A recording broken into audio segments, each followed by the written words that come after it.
का दैनिक मन्ना। Praise the Lord. परमेश्वर की पवित्र नाम की महिमा हो। नया दिन नई उम्मीद में आप सभी का स्वागत है। आज के ध्यान के लिए हम वचन पढ़ने वाले एजेकियल 37:14।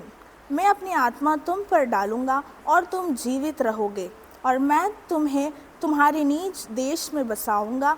तब तुम जानोगे कि मुझ यहोवा ने यह कहा था और मैंने इसे पूरा भी किया है। यहोवा की यह वाणी है।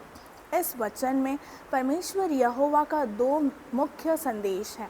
पहला है कि जब परमेश्वर कहता है कि परमेश्वर हमको अपने आत्मा से भरेगा और हम जीवित रहेंगे।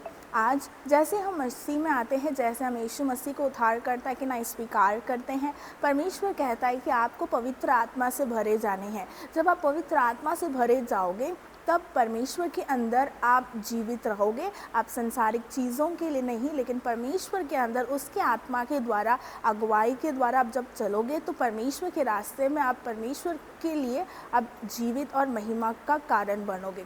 दूसरा है कि परमेश्वर का वचन कहता है कि मैं तुम्हें अपने निज देश में बसाऊंगा। यहाँ पर है कि परमेश्वर हम सबको वचन दिया रहेगा कि मैं तेरे साथ रहूँगा, मैं ये पूरा करूँगा, मैं तेरे लिए सब कुछ पूरा करूँगा। ऐसे बहुत सारे वायदा का वचन दिया रहेगा। लेकिन जब समय बीतता है, जब समय निकल जाता है, हमारा वो प्रश्न आता है कि क्या परमेश्वर का वचन पूरा नहीं हुआ? क्या मैं योग्य नहीं हूँ? क्या परमेश्वर भूल गया? ये सब सवालों के बीच में परमेश्वर कहता है कि जब मेरी आत्मा तेरे अंदर आएगी और जब तुम जीवित रहोगे और जब तुम परमेश्वर की आत्मा के अगुवाई के लिए अपने आप को समर्पण करोगे तो परमेश्वर ने आपको कहा हुआ वचन भी पूरा होगा।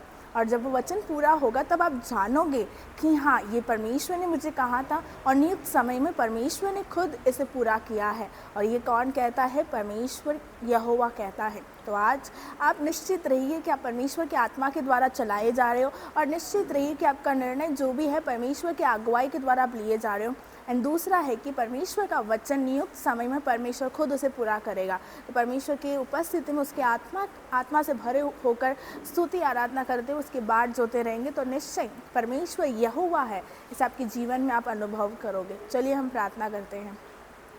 प्रेमी स्वर्गीय पिता, इस सुंदर समय के लिए हम आपको धन्यवाद करते हैं। आपने दिए वो वचन के लिए धन्यवाद परमेश्वर। इस वचन के अनुसार परमेश्वर आप आपका आत्मा हमारे अंदर वास करने के लिए हम जगा देते हैं। आपका आत्मा हमारे जीवन में कार्य करने के लिए हम जगा देते हैं। जैसा आपका वचन कहता है कि परमेश्वर झूठ बोलने के लिए मनुष्य नहीं है, मन बदलने के लिए मनुष्य का पुत्र नहीं है, वैसे ही आपने आपकी प्रजा को जो वचन दिया है नियुक्त समय में उसे पूरा करके वो जान पाए कि हाँ, यहोवा परमेश्वर ने जो वचन दिया है वो आम और अमीन है।